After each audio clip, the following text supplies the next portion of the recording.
This is The Movies That Made Me, with your hosts, Josh Olson and Joe Dante.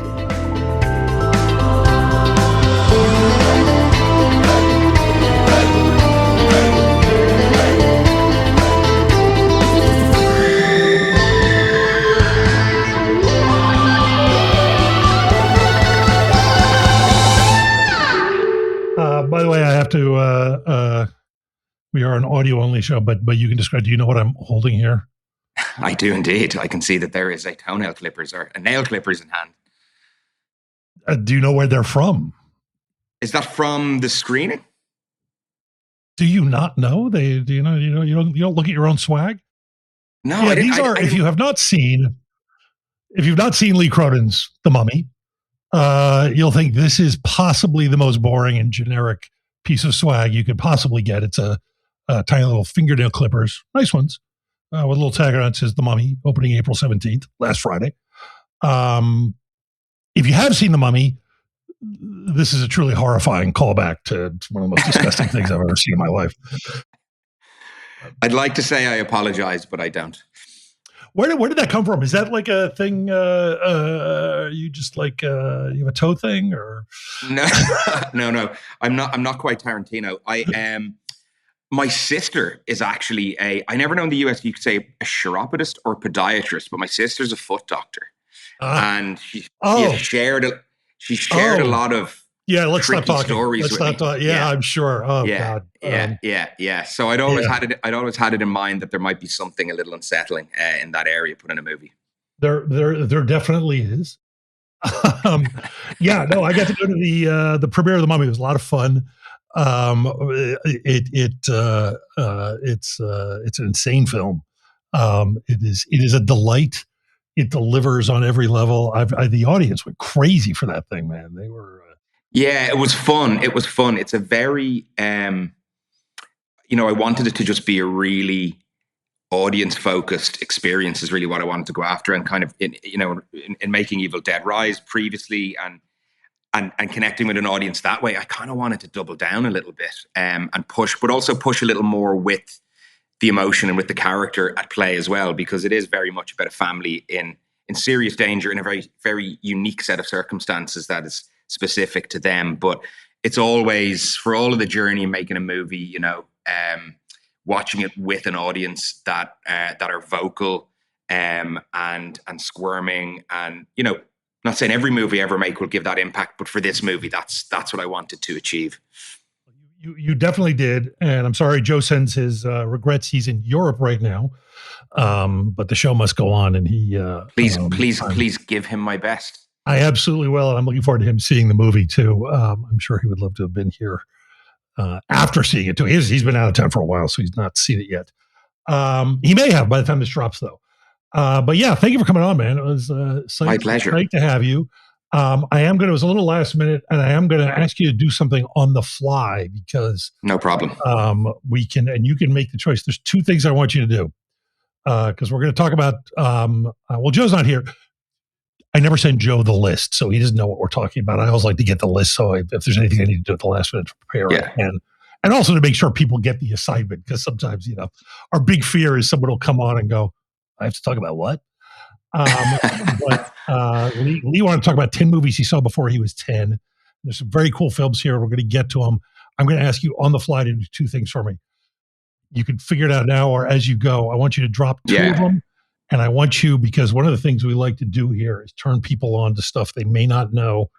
I want you to come up with two movies that you love that you wish more people knew about while we're doing this. We can get to those at the end. I'll have a think about that. Have a think about that as we talk about other stuff. And before anything else, I do want to do at least a minute and a half on we got to talk about Dead Alive. Yeah. What a movie. There's that moment where you're like, oh, this guy loves one of my favorite movies. I can tell. And oh man, like it said, brain dead. There's a reason. Right, yes. Yeah, brain dead, as we call it over here. I'm really overdue a rewatch, actually, Josh, because it's come up a few times, and that's incredibly gonzo, incredibly creative gore fest. I I love Peter Jackson's first two movies with Bad Taste and Brain Dead. As a filmmaker, one of the greatest inspirations for me when I watch them, one of the joys is seeing the names of his friends that he started working with come up on those movies and then show up on Lord of the Rings. Right? And it's just, yeah. I just adore that so much because it just, that aspect, people may laugh when I say this, but family is really important to me, despite what I've done in some of my movies. That's why I do it in my movies, is because family is so important to me, but so is that filmmaking family. I really, really adore that. It's actually quite inspiring to see. Yeah. Beyond that, the creativity in Dead Alive is second to none. It's fascinating because it's a movie. It's probably the goriest movie ever made. Yeah. And you can show it to your mother somehow. Yeah. And it's strange. Again, it's got a strange offbeat warmth to it. And I actually, believe it or not, and unfortunately, just through jet lag and press work and everything, my brain is a little bit scatty. But when I had The Hole in the Ground out, my first debut feature film in 2019, I was invited over to a film festival in Bilbao in Spain. And on the jury was the actress from Braindead.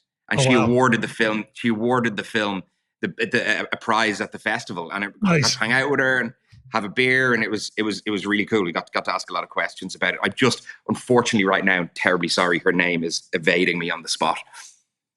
That'll happen. But yeah, no, that's great. Yeah, because there's moments in your film, there's especially one sequence where you're like, oh, this guy loves Dead Alive, and you've kind of repurposed some of the ideas there and made them your own and give them a different tonality. But all I'll say is dentures. But yeah. I have those dentures sitting on my shelf as well. Oh God, no. Do you ever put them in your mouth? Never mind. I don't want to know. Not yet. Not yet. That's horrifying. But yeah, to what you say too, because I got to work with Peter several years ago on the aborted Halo project and going down to Weta. And yeah, it's like this giant facility, but you're walking into a family business. That's the crazy. I love that. Yeah, I love that. And also being from Ireland, although we're on different sides of the world, there is a little feel a commonality with New Zealand in terms of us being slight outsiders on our island with our own creative industry. And I was very fortunate. I shot Evil Dead Rise in New Zealand as well. I got to work with some people down there at the time. Didn't get to meet Mr. Jackson, which I would love to do at some point. But the crew over there were like, it was a real blast making that movie with them. Yeah, I'm sure. It's a great place. Well, let's jump into it. But I think about it because we're going to do 10 and figure out which 2 you want to drop. We'll go through your stuff, your 8, and then I want to hear 2 movies. 2 movies. Okay, gotcha. Gotcha. Like here's your opportunity, like a movie that you think nobody knows that you love. Get it out there in the world. But let's start at the top of yours. Do you want to go from the beginning or? Yeah. I think so. I'm thinking about what I would drop. I think right now I'll probably drop the last 2 that I have on my list there as it was sent to you. That's probably what I would do, and go with the other 8. And I think I know one of the odd movies that I would bring up as well. Although I think it's quite well known, but maybe not by a lot of people. And then I'll have to think about the extra one. Awesome. Let's do it. Your first is, we believe it or not, I saw in theaters when I was a kid, and sat through twice, back to back, because I was so knocked out. But yeah, tell us about what the first. So these are, I think I said, movies you saw before you were 10. Movies I saw before I was 10. And for a little bit of context, because I'm the youngest in my family, there's a 9-year age gap to my next sibling and a 14-year age gap to my big brother. I was shown a lot of stuff at an impressionable age, because it reaches a point where it's like we can't keep sending him upstairs or tell him to go into another room. And I was really into movies. So therefore but Jaws, why I was raised Jaws is, first of all, and I'm not the only person out there that'll say this, it's my favorite movie of all time. It's a fantastic monster movie. It's a fantastic horror movie. It's got a really unusual structure. It's beautiful. It's done by a man in his 20s, which makes me endlessly jealous every time I think about that. I was just seriously, fuck that guy. Yeah, he didn't go. He didn't go anywhere in the end. But and I actually revisited the Jaws exhibition with my big brother in LA just last week. It's amazing. That's nice. Yeah, it's cool. It's really cool. And getting to see, they have Ben Gardner's head there, the Ben Gardner head prop, and that's why this movie was very, very influential on me, because it's the first memory I have of a piece of entertainment frightening me. So up to that point, everything, not that I can remember it, but I guess it was all Care Bears, right? And it was all warm and fuzzy. And then it was the first time I remember being scared by something I watched on the TV. And that burnt into my mind. Yeah, on TV. Yeah. It was, and it probably was.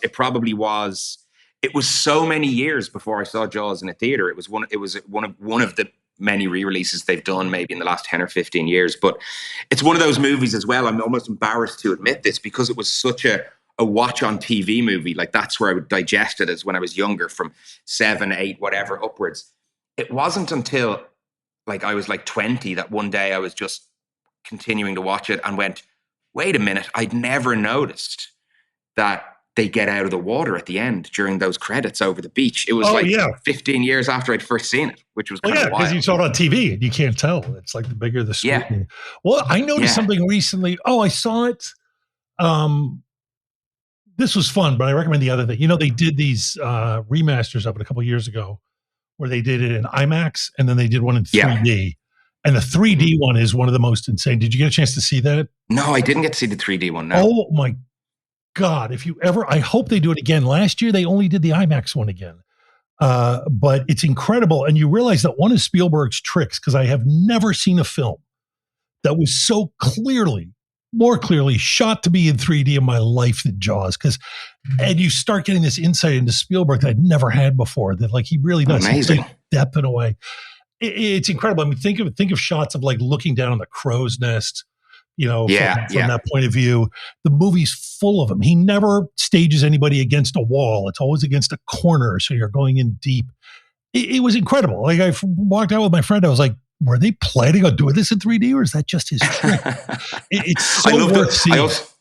I also love his confidence as a young filmmaker with like some of the wonders in that movie. Like just that bit where he gets onto that little small ferry to talk to the mayor and everybody. And it's great performances, all these character actors just doing their thing. And they rode out and they ride back in and you're just like, wow. You know what I mean? Like that takes a lot of guts. Well, that was to get back to your point about the getting out of the beach. I'd never seen it so big. And the two things, when I saw it on IMAX, the two things I noticed were, one, I'd never seen this before, but it's very small. It's in that shot on, not Ben Gardner, the mayor's car. There's a sign for his real estate company. Oh, whoa. And you realize the mayor is also the local realtor. And it's like, that's such a key element. And you have to see it at IMAX to even see the sign.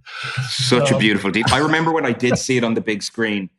And again, it was a remastered reissue. And I remember just how fresh it felt, and no specific details, but just seeing the movie in a way that I really just hadn't seen it before. But I know in a lot of ways for people, hey, look, it's Jaws, it's your favorite movie, sure, easy peasy. But for me, I've gone through phases in my life as I was developing taste as a film consumer, where like my first ever favorite movie was Goodfellas. But as it's all boiled down and distilled over time in terms of what's influenced me and what I think would be my absolute desert island movie, it would be Jaws. It's amazing too, like a 50-year-old movie still plays so freshly. And you think about like, you know, would a movie from 1922 have played? Feel as contemporary when Jaws came out. I have to show you this. I wish you could pull it up, and I wish our listeners could see it, but it's apropos. I got to do a wonderful Q&A with Werner Herzog last night at a screening of Cave of Forgotten Dreams.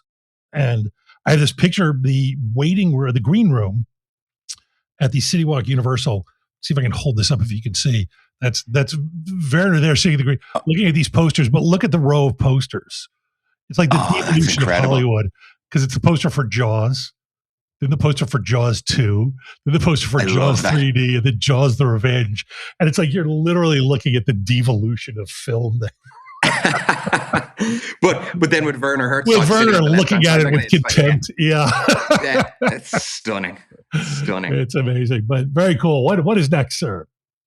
Next, and again, I've kind of put them. I might mess around with the order a little bit. I'm going to change this because otherwise, I'm going to go to a Mount Rushmore one right away as well. Okay. I want to mention two together for a moment, if that's okay, just to talk a little bit also about how I was influenced by movies via family, also Lee, via I'll via tell you the this right now. There are no actual rules here. So whatever But I'm a works for you. complete rule follower. But the my brother, his influence on me was often slipping me movies that he really thought I should see or would want to enjoy. And because he was 14 years older than me, he was gone off to college by the time I was 4 years old. But he's like my big brother, so he's a big influence in my life. But he gave me, and as everybody did, I do not like piracy, but back in the day, many people would copy a VHS after having bought it to give to someone in their family. So my brother made me the most bizarre doubleheader of all time, which is a long play VHS that has Terminator 2 and The Commitments on it. Oh, wow. Back to back. So as different as those two movies are, if anyone mentions either one of them, I group them together. Like, they sometimes you do it a pop song. You're like, oh, that song reminds me of this. Terminator 2 and The Commitments are like joined hands together, and they couldn't be more different. So Terminator 2, obviously for the pure spectacle. I had seen, because Terminator 2 came out when I was, I guess, about 9 years old. So I saw it right after release. So it's just before I turned 10. Very impressionable. Like, holy shit. What do I need to say about it? It's an absolutely stunning piece of film craft in every way. And obviously what it does. And then The Commitments, for me, is my favorite. I try never to talk about best, because like best is so 100% agree. So yeah, it's like in terms of favorite. The Commitments is my favorite Irish movie. It's hilariously funny. It's full of spirit and soul, incredible one-liners, incredible music, brilliant performances by a slew of unknown Irish actors at the time. But I couldn't see that immediately in the cinema. I had to go, not that I had to go and see, because it's an awesome movie. I was sent to see The Addams Family at the same time as The Commitments. And my siblings come out and they're going, oh my God, you got to see this, etc., etc. So I managed to see it quite quickly. But those two movies, what a bizarre duo that go hand in hand. Terminator 2 for the no, wait, did you watch them back to back though, or they just happened all the time? No, all the time. Okay. And so yeah, no, that's the point. Which is first? It was Terminator 2 was first on the tape. Wow, okay. And then The Commitments. And there's a friend of mine from childhood, Elaine Smith. She was at our Irish premiere the other night. We're friends. We go all the way back. She's a cop. But when we were at that age where, there was no need for a babysitter, but your parents wanted to go out together. So when we were kind of like, 12, 13, they're like, she's a year older than me. You two hang out for the night. We'd always put this double header on, and it might roll through twice. You know what I mean? It might just roll through. We might just watch the whole thing over like 6 hours over and over again and quote it from every angle. No, my friend, that is 8 hours and 15 minutes. Oh, it is 8. Yeah, it would be. Oh, God. Yeah. Oh, goodness. Yeah. Parents are out late that night. But it was, just very impressionable. The visual effects in Terminator 2 blew me away. And there was a little tip of the cap to The Commitments in my new movie, The Mummy. Who would have thought it was in there? And it hit the cutting room floor, which is when Katie is in The Commitments. There's a scene where the first gig that the band get to do is an anti-drugs concert, and they've put up a sign saying "heroin kills," but the word heroin has been spelt wrong. There's an extra E at the end, and when they cut back to the gig later on, someone has put a big X through the E on the end. And in The Mummy, there's a scene that didn't make it, but when Katie was first brought home, the little sister Maud has actually made this sign that says, welcome home, Katie. But because she didn't know her, she spelled her name wrong. There's an extra T, and the brother corrects her. So my little tip of the cap to The Commitments, but it'll be in the special features rather than on the big screen. I was going to say, like, it's obviously age is a problem, but every time I see Jack Raynor, you're like, he's in The Commitments, wasn't he? Like, no, he was Jack. I know he's much too young, but he looks exactly like someone who belongs in The Commitments. He could have been if they did a revival. That's right. He absolutely could be. He was obviously in Sing Street, but yeah, The Commitments, just again a glorious piece of work, and also one of those movies that everybody knew someone who was in it or knew someone that was connected to it. And what I'd love to do is put on a screening in LA someday. Is actually do a Commitments, because there's a movie I love and I've never seen it on the big screen. Oh, wow. Yeah. I'll have to fix that. That is the fun thing about now. You're sort of in this position where people are going to do things like that. You get to, like, they may let me. They may let me. It's fun. Yeah. These are the real payoffs. So the weirdest doubleheader ever. And then here's my question though, and maybe it's an Irish thing, Here in the States, VHS tapes, it was VHS, right? Not beta, I would assume. They had three different speeds. There was SP, Yeah. LP, and SLP. Yeah. And as somebody who did what you were talking about, I would rent movies. In fact, we had a great video store that was hours away that had incredibly obscure stuff. And I'd drive up on a Friday, rent a pile of movies, and spend all weekend bumping them. And you did this thing. And if you're a hardcore and an idiot like I was, and also broke, you'd do it at the 6-hour speed. So what I'm wondering is, and there were people who, one of the signs of like you've had some success or you're actually making money now is you could now do 2-hour speed, and the films would look better. I never met anybody who recorded in the 4-hour speed. So my question is, your brother put these two movies on there. I just did the math. There's still room for an hour and 40-minute long feature at the end of this tape. What was wrong with your brother that he didn't put another movie at the end of that tape? He didn't put a third one on. Yeah. And I'd say it's probably what he could have fit on. He probably would have tried to squeeze Alien on there if he could. He's a big fan of that movie. Too long. Yeah, it would have been too long. But I think that was the only T2 I ever had. Commitments and Alien. You think that would have been perfect? Yeah, Commitments in the middle as kind of like a fresh lift in the middle of that. But that's right. I think it's the only long play tape I owned. I also remember, I'm sure a lot of people did it, recording movies off TV. And then I was obsessed with my local video store. I'd have my name on every standee and every poster. And I remember recording Die Hard with a Vengeance off the TV and then making my own VHS cover out of a Die Hard with a Vengeance poster that I got. Oh my God. And I still have it. I still have all my VHS that I had from when I was younger. They're in storage, but they're there. Do you? I have a few of them. You can get very nostalgic just looking at them, but yeah, I'm never tempted to throw them on. It's like, I do have the 4K. I think I'll put on the 4K instead. But there's something to it. Yeah, very cool. I love that. What is next? I think going back to being quite young, and there's a specific story I'd like to tell because it was a big part of my filmmaking education was watching The Shining. And actually, right now I'm in my new office. I've got my laptop propped up on the Taschen Shining box set that they created, which is beautiful. It was giving my laptop a bit of elevation, so I'm looking down at it. The Shining I saw very young also. It often changes in my mind what age. I'd say if I had to properly hazard a guess, it was like 8, but it was young. Siblings rented it. We put it on a Friday. It's like you're going to watch this scary movie. We got halfway through, and then we were called for dinner by my mother. We had spaghetti bolognese, like pasta and bolognese sauce. I remember because it was such a moment in my life, and it's a story that's been told. And at dinner was going, this movie's not scary because we hadn't hit room 237 yet at all. And then going back for this, because dinner in my house was always 6 p.m. So we probably watched the first hour of The Shining, 5 to 6, whatever, had dinner at like 20 past 6, went back in.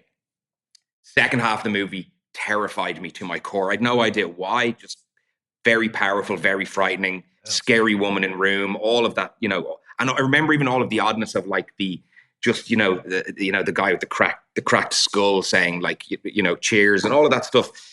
And then it set the tone for when I'm scared by a movie, which I still can be scared by a movie, is it takes me about 3 nights to recover from it. And my father was away on business. I was destroying the house, just waking up, screaming, shouting, whatever, just like couldn't sleep, ruining everybody's life. And finally it settled down and my dad got home from business, getting reports on how everything was while he was away. And it was like, oh, Lee was being a pain in the ass. Oh, why? What happened? Well, we showed him The Shining. Well, that's the reason why. But also, he was like, I haven't seen that since it was in theaters. So he went and rented it. And just as I got over the movie, I'm lying in bed. My bedroom's above the sitting room. And I start to hear The Shining. and I learned the power of music and sound through that experience because it scared me all over again. That score is so evocative. It's incredible. Yeah. It's so incredible. And that was that movie taught me the value of patience in genre work, in how it's okay to be bawdy and at times over the top, even though you could call that movie very restrained in terms of its, I guess its broodiness is the word, but it's also like there's just so many great moments where they push it right to the limit in terms of performance, but how the audioscape that you create in a horror movie can be so much of that experience. Yeah. So it was a really powerful one for me. It's funny, yeah. When I think of that film, the first thing I think about are those opening aerial shots and that incredible score, and it just so great. to this day, I grab it, like it just drops you into that, and you know you're in something different, and you know it's ominous and mysterious and scary, and it's just really a car driving along a winding road, you know. And it's I know.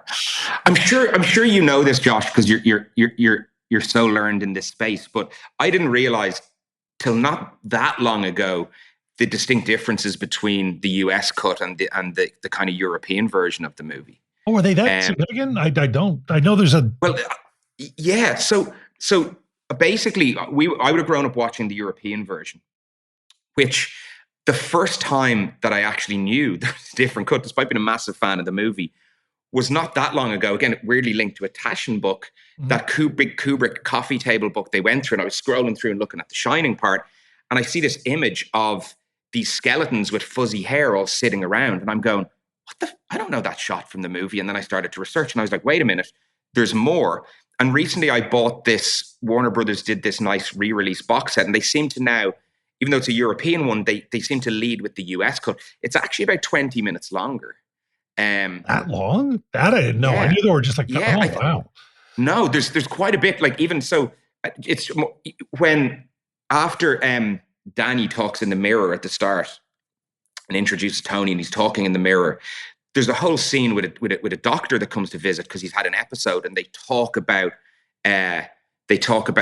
relationship with his dad and all these things. Right. That wasn't in the version that I watched at all. There's way less of Halloran's journey. And then there's a bunch of other scenes that go on longer, or there's Wendy getting Danny to settle down, and you see her get the baseball bat. There's actually 15 minutes more exposition in the US cut than the European cut. So that was, and it really struck me recently because I've continued to usually see the shorter cut, but I bought this new Blu-ray and watched it. I knew there were trims. This is saying, yeah, wow, 23 minutes and 13 seconds. Good Lord. That's not insignificant. And it really, despite I've watched that movie so many times, it only purely came into full focus for me as I watched The Shining, as I was making a movie and thinking about duration and length and how movies worked. And I think I prefer the European version because it's a little more dreamy and it doesn't answer as many questions. Yeah. I think I actually prefer it for that reason. Does the European cut have the explicit sex scene with Scatman Crothers? No, unfortunately not. Oh, okay. Yeah, that's probably my favorite scene. It's a big shame. That's wild. You brought something up though. I'm fascinated by this with people in your line of work. Hell, I'm just somebody who's seen a lot of horror films. When's the last time you saw a horror film that genuinely, and don't bullshit us. And in fact, I will tell you right now that you're not allowed to say a Blumhouse film or a James Wan film, in spite of the fact that they've done some. But just so we know, you're being. Do you know what's the last time you saw a movie that genuinely scared you? You know, it's really annoying. The last time I saw a movie that genuinely scared me was a Blumhouse movie, but it's quite a while ago. Was Paranormal Activity. Oh, yeah. Okay. No, that you're allowed that. Can I tell you something hilarious? My friend Matt, who I went to the premiere with, and I were sitting down in the theater. In fact, we were sitting behind your Scorpion Wrangler. Oh, perfect. He was a lovely fellow. And we were talking about Paranormal Activity. So cool. It's so cool. And knocking my headphone out. Genuinely scary film. Yeah, because as an Irish person and our love of ghost stories and all of that kind of world, it's really embedded in our culture. And because we've got lots of where I bought my house, I know the neighbors, they know I make horror movies. They're always wanting to tell me stories about the dead field down at the bottom and how, people died there in 1798 during a rebellion. And, people always want to tell the ghost stories. I'm actually a real scaredy cat with stuff like that. Like I could watch what objectively should be a very terrifying movie, but I'm probably more likely going to get scared flicking the channels and landing on one of those most haunted shows and seeing like an orb. And I'm like, nah, I kind of can't watch it. So Paranormal Activity, after I saw Paranormal Activity, I did have to sleep with the lights on.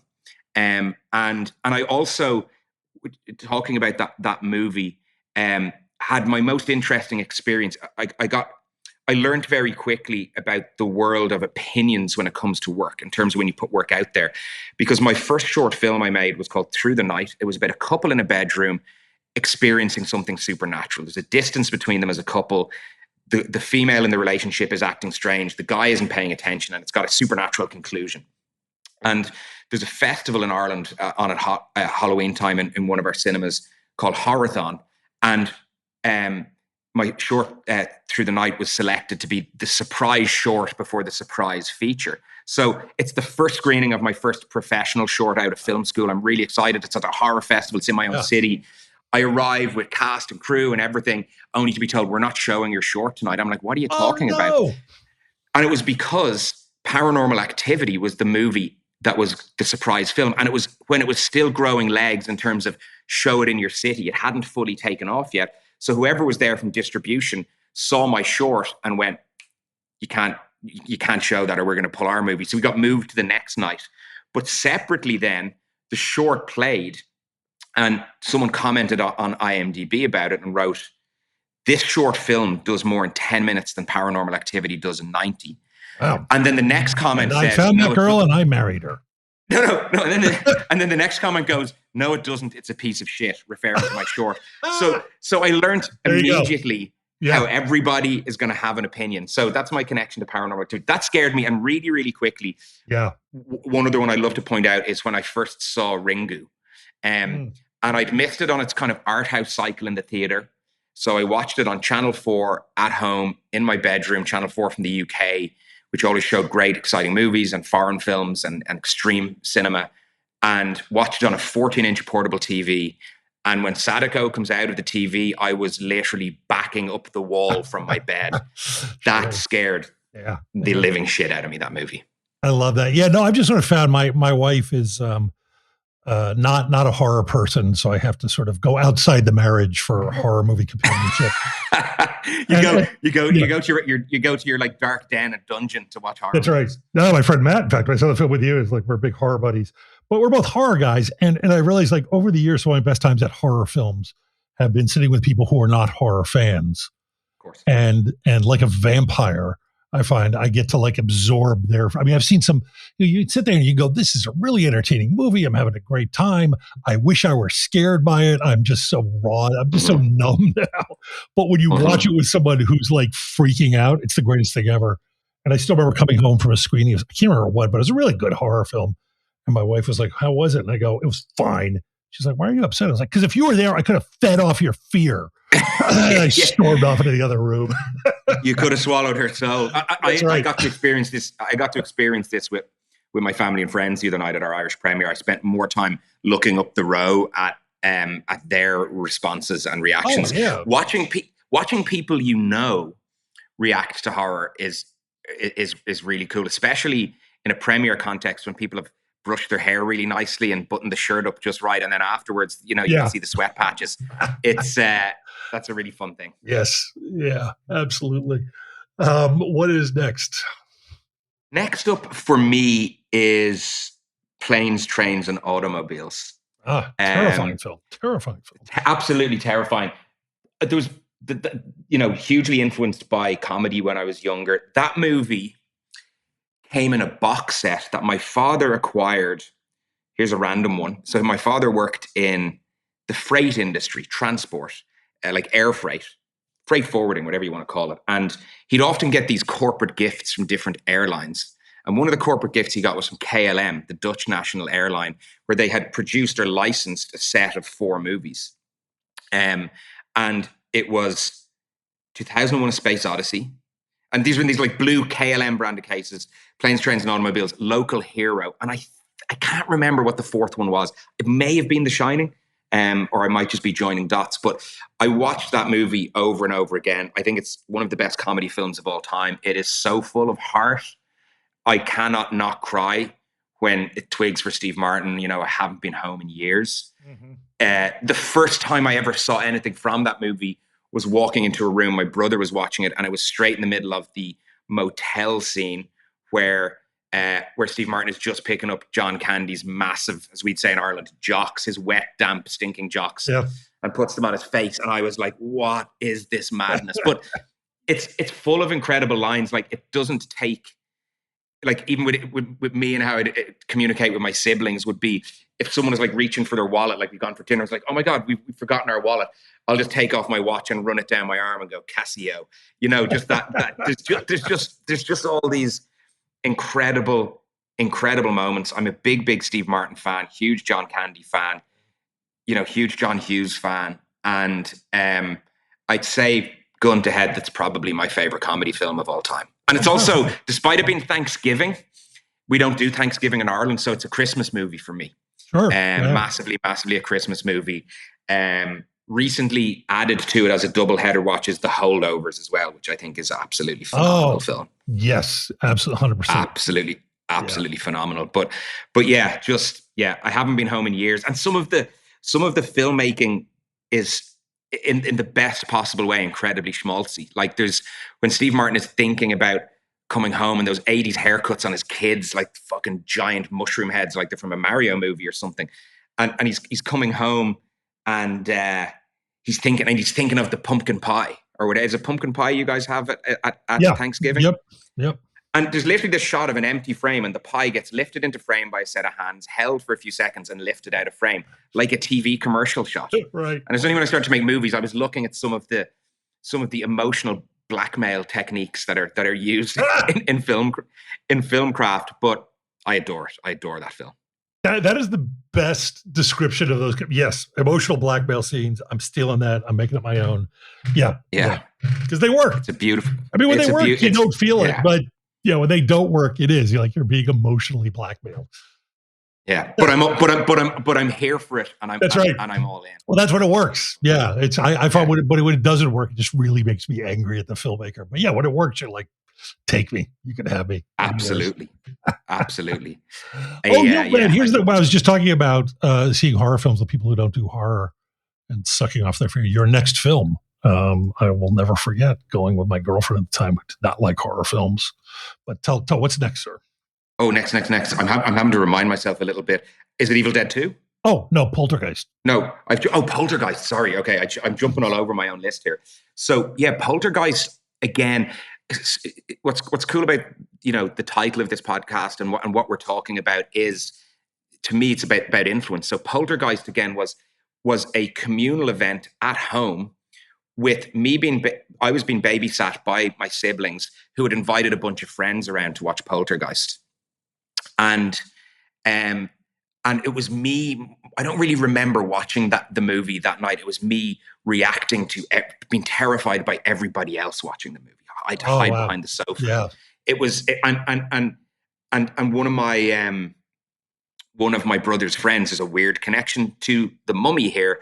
Left during a piece of the movie, wrapped himself in 2 or 3 toilet rolls, like covered himself in toilet paper, and then came through a window, like making like mummy noises. There's no mummy necessarily. He was trying to be a zombie or whatever, and scared the living hell out of everybody. But it's a movie that has incredible, again, just always drawn to the craft, amazing warmth, great humor, but it also has a couple of really, really odd things in it. And I love it for those oddities. One of those oddities is, and you just wouldn't have it in a movie nowadays, is early on, there's these builders starting to dig the swimming pool in the garden, and the daughter's heading out to school, and they start flirting with her and coming on to her. And mom finds it really, really funny and laughs and joins in, right? And I always go, whoa, okay. And then I was watching the movie a lot before I made The Mummy, because it was definitely an influence for me, and it always has been an influence. And later on in the movie, when it cuts in time and Dad has gone to talk to the first paranormal investigators, and he's explaining the dynamics of the family who lives at home, and he mentions that his wife is 32, and you realize, oh my God, she had her daughter at 16. So was she just totally game with just, there's just this, it's just a weird thread in a very, very, and there's nothing wrong with someone having a child young or whatever, but I always like, well, it's just a weird thread. That, and also when that daughter kind of disappears, just said she stays with friends, but the son sticks around a little bit longer. And then when he finally leaves, when things are getting even hairier in the house, the parents put him in a taxi, and they don't even walk him to the taxi. They just stand in the doorway. There's the steps all the way down. He's loading his own suitcase in. He's giving them like daggers, and he like slams the door. And it's just this really, really odd moment. But I love that movie for its oddness. I don't know how they get away with the amount of exposition that's in it.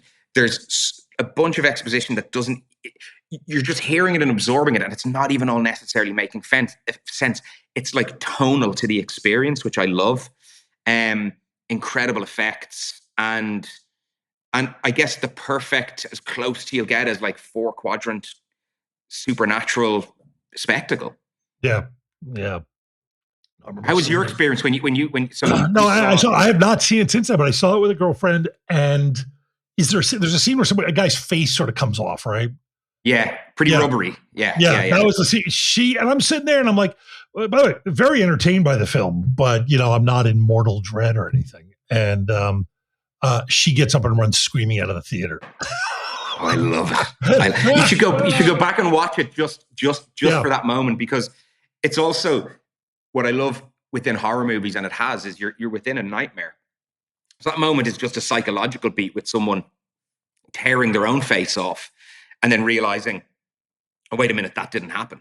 There's no rules there. There's no like, well, what these forces inside this house want to do. There's nothing. It's spectacle. It's just a moment of entertainment. And it ruined your date, though. Did you follow her out or finish watching the movie? No, she came back. I mean, we had a little chat in the lobby. She was game.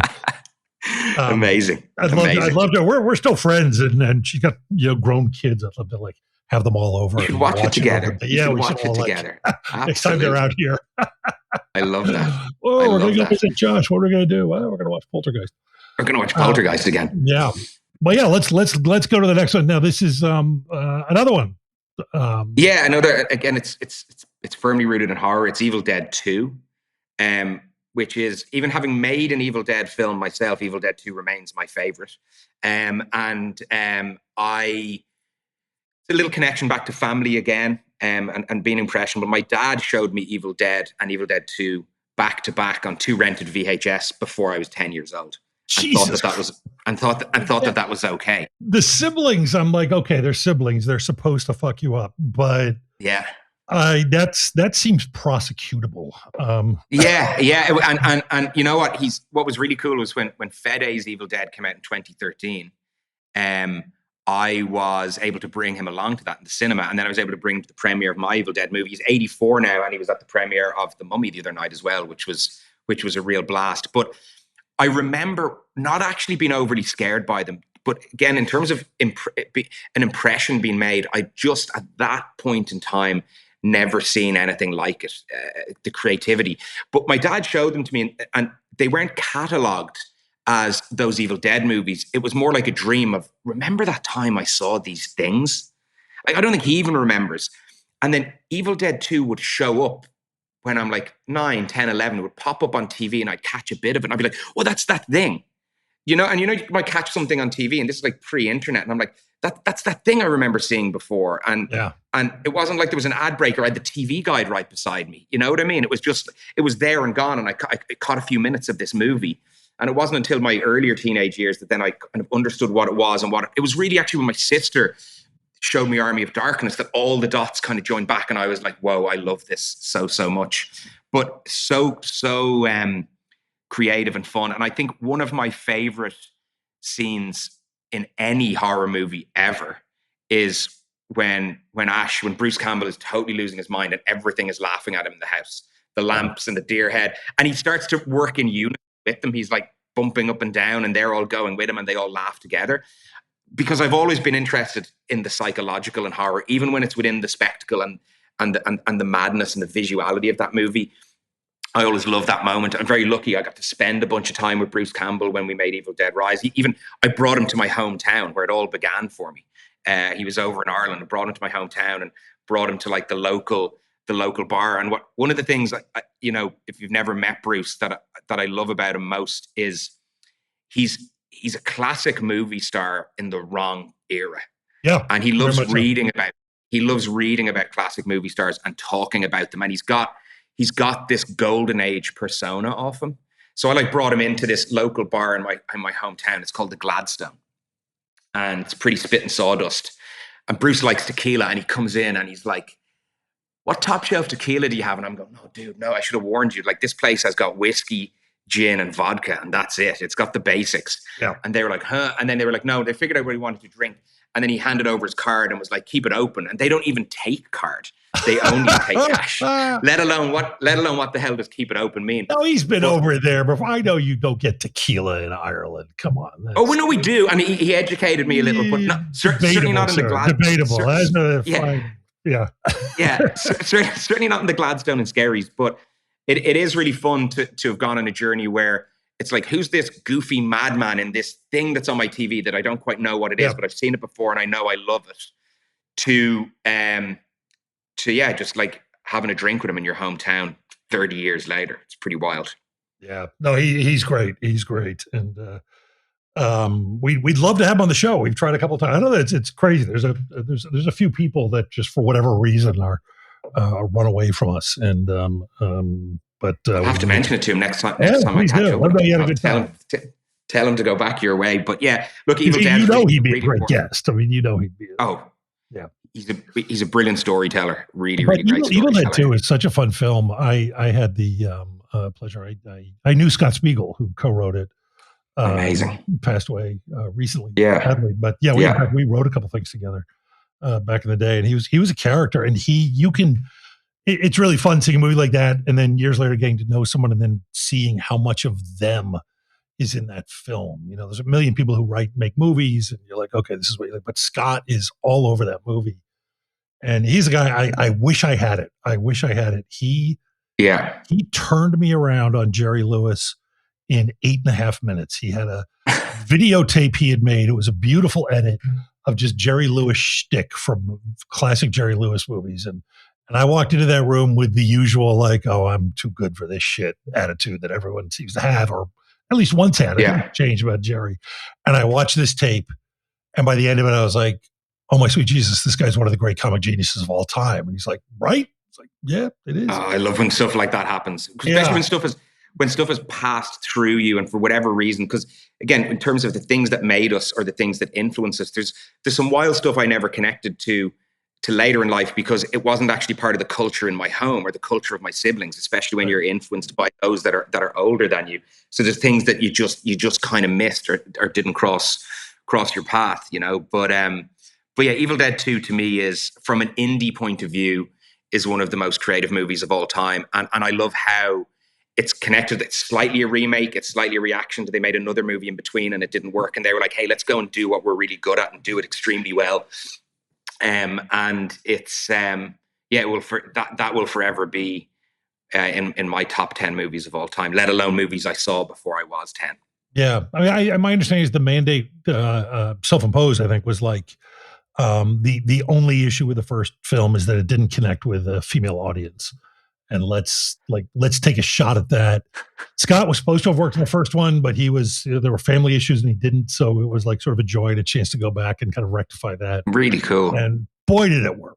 I mean, I think that's the movie where, as great as Evil Dead, I saw Evil Dead when it came out with the Stephen King hype and everything. And you're like, wow. But the movie where it just blew up beyond, you know, horror lovers and the rest of that, the movie where it was like, oh, Sam Raimi has arrived was Evil Dead 2.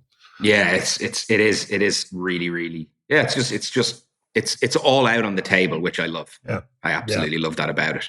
Which equally, you could argue that the next movie I'm going to bring up is all out on the table in a very different way, is RoboCop. Yeah. And basically, again, it brings me back, because I said what I wanted to talk about was 10 movies I saw before I was 10, albeit it'll be 8. But with RoboCop, it was seeing the poster in the local video store in my hometown at a time when we would rent the VHS player. Before we had one, you'd rent the VHS player for the weekend and some movies, and it would just be me staring up at that poster like the obelisk in 2001, being like, when is my moment going to come? What is this thing? You know, part man, part machine, all cop. And I think it's, you know, the satire behind it went right over my head when I was younger. Sure, yeah. But the fun and games and the spectacle and even just like the bit at the end where the dude is in the toxic waste calling for help, gets hit by the car. you know, and I've talked about this before in conversations, but I can never resist it. For some bizarre reason, one of my favorite lines in cinema history is, "Can you fly, Bobby?" I don't know why, but just that moment with Kurtwood Smith in the back of the van. Oh, he's so good. He's an amazing bad guy in the movie. He's so many great lines. What's it? Yeah, fuck off, bitches. Yeah, I know. So no, is it bitches leave? Oh, bitches leave. Yes, I'm so sorry. Leave. Yeah, I'll cut that bit. Yeah, bitches leave. Yeah. But yeah, it was, to me, it was that movie defined renting movies, that this was a thing you could do, and that you could go in. And in Ireland, when we didn't have an R rating, we would have universal or general, like PG parental guidance, 15s and 18s. And 18s, that 18s logo was a real red logo.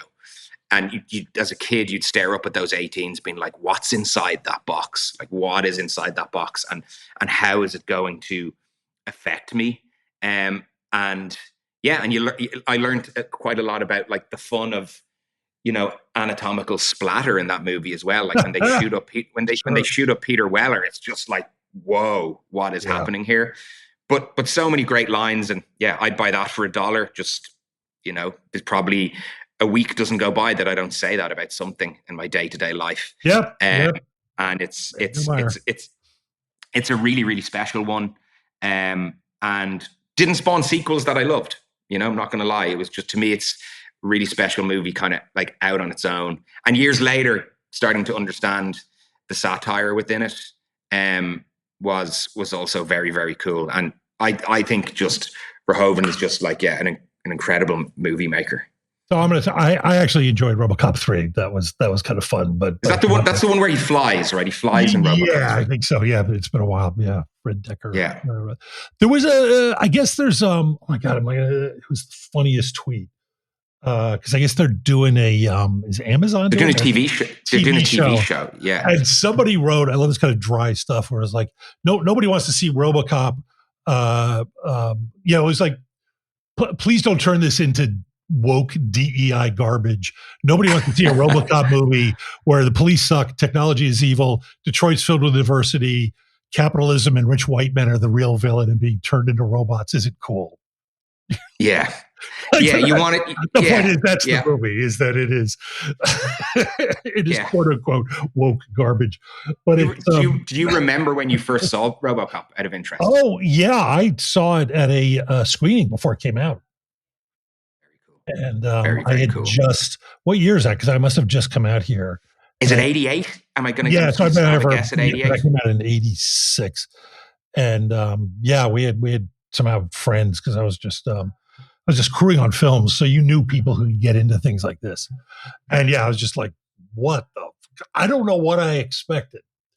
And it was before, you're just walking into that movie cold. It is not, and Verhoeven wasn't, he'd done stuff, but he wasn't like, didn't have the sort of sense of it. Now I'm like, I'll go see anything Verhoeven does, and I'm prepared for anything. So it's just like, you're sitting there going, what the fuck is this movie? What is this movie? it's insane. And what I love is fact as well, that like, it has such an incredible B movie title, and in a lot of ways a B movie premise, but it's a fantastic movie that is actually, for me, like within genre filmmaking, is an absolute cultural pillar. Yeah. Like it's super, super important. And that's why no one's been able to replicate it, actually. Well, I think really it's also, it's a combination, because the other film that Verhoeven, I think I did too, with Ed Neumeyer, the writer, is Starship Troopers, which has a similar quality in that it is quite possible to sit through both, thoroughly enjoy them, and not have the slightest clue what you just actually watched. Yeah. And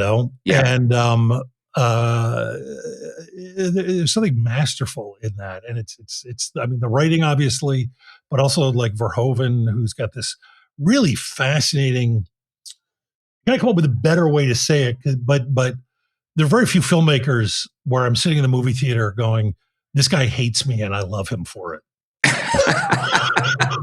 I've never thought of describing him that way, and that's actually kind of perfect. But he has a kind of joyful contempt for especially for American audiences. Yeah, it is. You're It like, is very yeah, well, we have very this singular. coming. We can't, yeah, you can't deny it. We have this one coming. I remember even as a kid when I watched it, you know, like that one, the TV commercial where they're playing that Nukem game. Yeah. The game that scared me so much. The concept of that the idea of like nuclear holocaust could be just turned into a game. You know what I mean? As a kid, I was like, whoa, it's just like really, really cool. And actually, what I'm going to do in the spirit, you'd like me to talk about two movies people might not have Yes, seen, right? yes. Or I feel like they may not have seen. And because I've been thinking about RoboCop a lot recently, I was going to start with Black Book, a Paul Verhoeven movie. Yeah. Yeah. Which I'm reckoning for, because I've spoken about a lot of genre movies right here, right now. Taking a director like Verhoeven and seeing what he can do within genre and with satire, and then also the application with Black Book, which is a strangely entertaining movie about a very, challenging topic. And I remember seeing it and just, I think I might have seen it and someone put it on for me and I didn't know it was Verhoeven till afterwards. But I think that's, if you're a fan of RoboCop, if you're a fan of Starship Troopers, you should go and watch some work from a director like that falls into a different space. Just like if you're a fan of Braindead or Lord of the Rings and you haven't seen Heavenly Creatures with Peter Jackson, which is a phenomenal movie. And really overdue a revisit with that film as well. It's been a really long time since I've seen it. But Black Book is one that I think I've seen it twice. And it's long enough since I've seen it that I can't say I remember every detail exactly how it plays out, but it's been growing in my mind to watch it again. He's in his own terms a master at what he does, and I love filmmakers that can play in these different tonalities as well, and tell very, very different stories in very different eras. He's so interesting because he comes over to the States and he starts making these big kind of over the top, you realize, kind of like incredibly crowd pleasing genre films that are also dark satires that get darker and darker. And then he goes home and he goes back to making these incredible sort of serious, art films almost. I remember like Elle as well. Is an incredible movie, and Black Book. And what's the one about the nuns? Oh my God, I'm blanking. But is that his more recent? I haven't actually seen that one. I know the one you're talking about, but I haven't seen it. Yeah. Or you're not talking about Showgirls. You're not talking about Showgirls, no? No, none. That's about strippers, Lee, not nuns. Yeah. Oh, that's the difference. Yeah, I forgot. You Irish. Yeah, they're one in the same here. Yeah, that's right. But yeah, he's great. I love him. And I was like, I had to look it up. I was like, yeah, Helena Rain, who's the director of Bodies, and Baby Girl last year or year before. Great filmmaker. Also actress. She's in Black Book. We've had her on the show. I'd highly recommend it. I think in fact, I think I'm going to watch it myself again in the coming week or two, because now that I've finished the movie and have a movie released, I can go back to kind of binging a little bit. I've always found it difficult to watch too many movies when I'm making one. So now is when I reabsorb, which is always exciting. Is the thing. It is. It's that, and also you're watching brilliant craft that's completed while your movie is just guts open on the table. Yeah, exactly. Like the worst thing you could do, I would imagine. Yeah. You're like, oh my God, I'm so terrible. But the other one I want to mention is because The Exorcist is The Exorcist is a movie that I adore. But I had a number on my list. I didn't see The Exorcist before I was 10 years old. I didn't get to, because it was semi kind of banned in Ireland. It wasn't in the video stores. Sure, yeah. Yeah, you couldn't rent it. So it wasn't until there was a re-release around the time that Mark Kermode did his big kind of documentary and push, and there was a book and things. There was a re-release around that time. I'm going to hazard a guess that it was like maybe 1997 or something along those lines. I got to go. So first time I got to see The Exorcist, albeit like 20 odd years after it was first out, I got to go and see it in a theater. Blew me away. But just in the spirit of Friedkin, who's just an unbelievably wonderful filmmaker, and talk about someone that just speaks their own mind, and was just, even just watching interviews with him, one of my favorite things to do. And a movie that might sometimes have slipped through people's net, or maybe not, maybe everybody knows and loves it, is Bug. Oh, yes. No, good call, sir. Yeah. Bug as well. I just rewatched it recently, in fact. I haven't seen it in a while. Can you remind me? Is the score Philip Glass, or who does the is it Philip Glass, the score? That sounds about right. Yeah. Where the hell's the? Oh, here we go. Oh, good Lord. Oh, wow. This is what? This does not. Who is it that did it? Brian Tyler with additional music by Serge Tankian from System of a Down. Oh, from System of a Down. Yeah, that's wild. Amazing. I remember actually having a conversation when we made Evil Dead Rise about approaching him because we shot in New Zealand, and I think he lives in New Zealand, Serge Tankian. I think that's where he lives, because I know he does. Oh, that's actually, yeah. But Bug, for anyone that hasn't seen it, is an incredibly uncomfortable two-hander. Oh, it's a wonderful way of, if you think back to Tarantino talking about trying to make Reservoir Dogs and how you would, take 7 people, put them in a room and, cut them all up or whatever. But this even brings it down further to just 2 people in a room. And the shared power of psychosis. It's just like, I don't know what the shared power of psychosis means, but that's part of what part of what the movie. It's contagious, very much so. Like his, what's the line from Blue Velvet? He put this disease in me. Yeah. It's like kind of. I was talking about Bug in another conversation recently. I was programming my own film festival as part of a conversation that I was having, and I put Bug on as the secret midnight screening, I think it was. And someone was telling me there is a stage show right now. There's a stage show. It was a play originally. Yeah, Tracy Letts. Oh, what? So it wasn't. See, I didn't. No. Okay. Okay. I did not know that, actually. I thought. Yeah, my understanding is it was a play, and then Friedkin did it, and Tracy Letts adapted his own script for the screenplay, and then I think they had such a good time doing something together that their next film was Killer Joe, which Tracy Letts wrote specifically for film for Friedkin, which is also wild. Fantastic. And also the fact that Friedkin, like, much later in his career was just taking these like wild swings and doing like these kind of really, really interesting things. But that's always who he was. And for me, as a filmmaker and as an influence, I look back and I look at how complete The Exorcist is as a movie, how incredibly mature, how incredibly frightening, and that a blockbuster could be drawn with such accuracy, and yet also just be like an all-time piece of cinema in that way, whilst being a popcorn-eating spectacle of its time. Yep. To me, is kind of the ultimate goal. It's pretty amazing. No, he was an amazing, just one of the best. If you have 2 minutes, I can tell you. We'll wrap up. I'll put this after the credits, in fact, because please do. But I will tell you a great Friedkin Bug story, and I'll include it. And but let's Lee, thank you so much. Oh, my pleasure. This was a blast. I'm sorry Joe wasn't here. He would have a lot of fun. I'm looking forward to him seeing your film too. But the movie is The Mummy. It's in theaters now. Go see it. Bring your mother. Why not? What the hell, right? Why not? Yeah, it's about family. It is about family. In fact, there's something else I want to say to you that I will cut about that, because you came anyway. I won't even. I'll save it. But yeah, thank you so much. Good luck with the film. And thank you very much. That was a lot of fun. Appreciate that.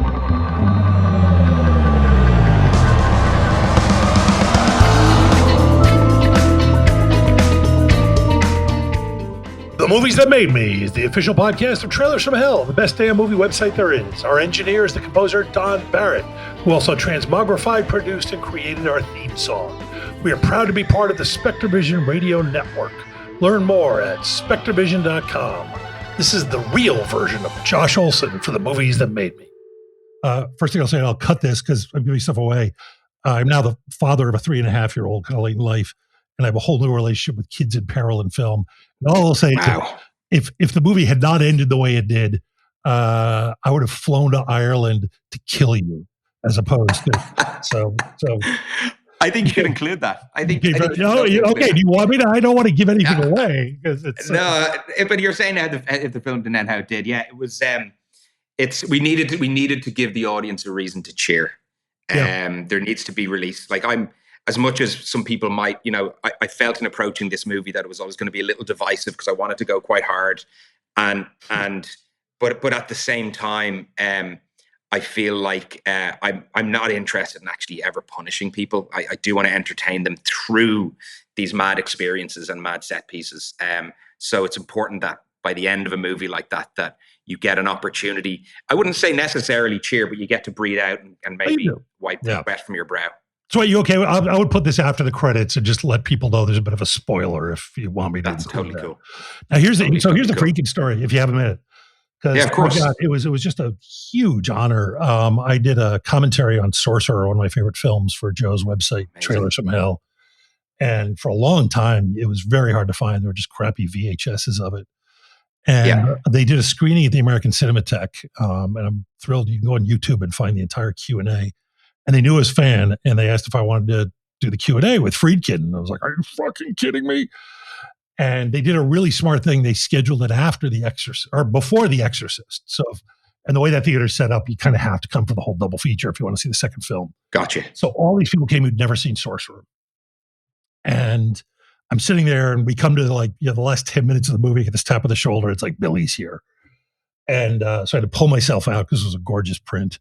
And I go and meet him, and it was such he was like, all he wanted to talk about was History of Violence. It was like I was like, you're fucking incredible. Cool. Give me a big hug, sign my poster. And we had a wonderful Q&A, and we just really got along and started kind of hanging out. There was a period there where, he was talking about a project that sort of never happened that we were trying to do together. But I remember the first time, though, after that, he took me out to lunch at this swanky Beverly Hills restaurant that is no longer there, and I can't remember the name of it. And Chloe, I just want to give you a heads up. This is going to get really graphically offensive if you want to. No worries. And so I go to it's this very quiet place. There's only about 10 other people in there. And I show up, and I'm like, hi, I'm here, Mr. Friedkin. And they take me to this table. We're in the center of the restaurant, and everyone can see. People are like looking over at the living legend and whatever idiot he's talking to. And somehow we get on the subject of bug and censorship. And he tells me, and he goes, I'm amazed at what I got away with in that movie. I go, well, what do you mean? He's like, well, there's a scene when they're having sex. And he goes, and here's what I did.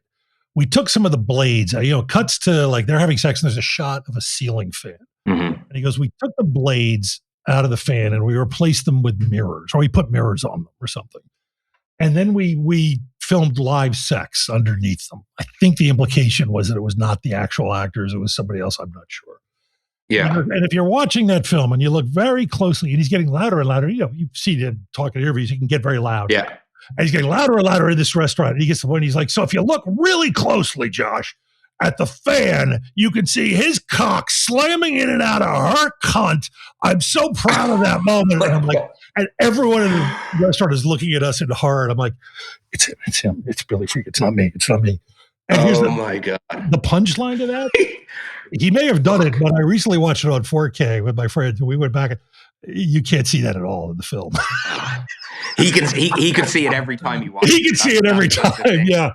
But I've never cringed so hard in a movie theater or in a restaurant.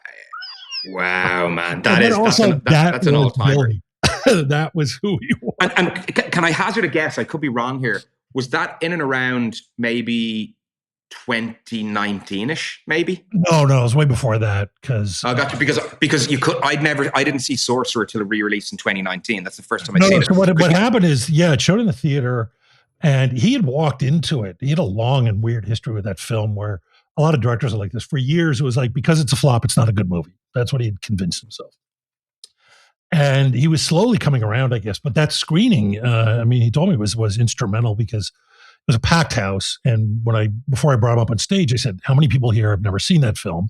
And most of the audience raised their hands. And I said, how many people here think it's his masterpiece? And they went insane. And it started this process where he got invested in trying to restore the film and getting it out on Blu-ray. And for some reason, the print that they showed, they couldn't get their hands on again. So it was a process of a couple of years. And I would get these calls. We're getting a call once going, hey, Josh, come to the house. And I'm like, I drive up to Billy Friedkin's house. It's amazing, big giant Beverly Hills or and up on a hill, and I go in, and it's this fabulous house, and he's got a guy, he's like this one room, kind of a living room, converts into a screening room, and he's got a guy who handles it, who goes into the booth, and they found a new print. Or a different print. They've been looking for good prints. Yeah. And I'm going to sit in Billy's house and watch Sorcerer with him. And the guy throws it on, and instantly you can tell the entire thing is pink. And Billy's like, fuck it, okay. And I go home 10 minutes later. And but you're like, I'll watch the pink version with you. I'm happy to. And he eventually found a good copy of it, cleared up all the rights because it was 2 studios that did it. And they did a beautiful Blu-ray of it. And then recently, Criterion took it even to the next step. And now there's a gorgeous, gorgeous 4K. But it took several years to go from that. But that screening was the catalyst. And that's so cool. I got to do the last time, in fact, that I talked to him, even we did a video introduction for it at the American Cinematheque. They do a thing called Bleak Week, where they show just a week of depressing fucking movies. And he couldn't make it personally, but did a Q&A over Zoom with me that we recorded and played. And the change in that over the 10 years or so, from a guy who was like, yeah, it's not any good, to like, oh, I'm coming around to it. And I have this. I have it on tape. He literally said, well, anybody could have made The Exorcist. Sorcerer is my masterpiece. That's very cool. Like, very cool. Wow. Yeah. Thanks for sharing that. That's absolutely it's better than any special features. But yeah, it said for me with Sorcerers, it's great when there's a movie you haven't seen, but I did see it in theaters. And I remember it was near the time of the release of The Hole in the Ground, because I just randomly remember there was a trailer for Good Time before Sorcerer. And I was saying to my mate, it's really exciting because of my movies with A24, and A24 did Good Time, and it was a whole thing. But getting to watch it in kind of a grungy theater in Dublin, and showed it to my girlfriend only recently. She'd never seen it on the Blu-ray, and the two of us were just like, again, she was just like, wow, it's just, yeah, it's so good. It feels like it shouldn't exist. There's something about it. I mean, it's such it's an amazing film on every level, and the whole. The Star Wars of it all, that it came out within a week of Star Wars and just got completely overshadowed. And I think, in fact, in my commentary at Trails from Hell, I said, like, somewhere there's an alternate universe where Star Wars, is this, Sorcerer was a massive hit. It's, literacy is much higher. The world is a much better place. And Star Wars is this really cool little film that only us movie nerds talk about and try to turn our friends on to. And that you couldn't get a copy of for years. Yeah. And I'm convinced that's true. Not to knock Star Wars, but if Sorcerer had been a smash hit, I think the world would be a better place. He was an early guest on our show when we used to do it in person. And if you want to go back and listen, it was a fun episode. Oh, I will. I will go back and check that. He also goes off on Exorcist 2 to some extent. Worst movie ever made, in his opinion. Shot in the same studios as I shot The Mummy here in Ireland. I think a bunch of it was shot in Ardmore Studios in Ireland. I think. Oh, wow. Because it's Borman, right? Yes. Yeah, it's Borman. He shot a lot of his stuff here. I'm pretty sure he shot Excalibur there anyway. I'm pretty sure he shot a bunch of The Exorcist 2 in Ireland as well. Yeah, I've only seen it once. I have not been able to see what some people. Joe is actually a fan. And I do have to say, if you haven't seen it, I don't even think it's out yet, but it's been playing at film festivals. A guy named David Kittredge has made a documentary called Borman and the Devil about the making of Exorcist 2 that is so good.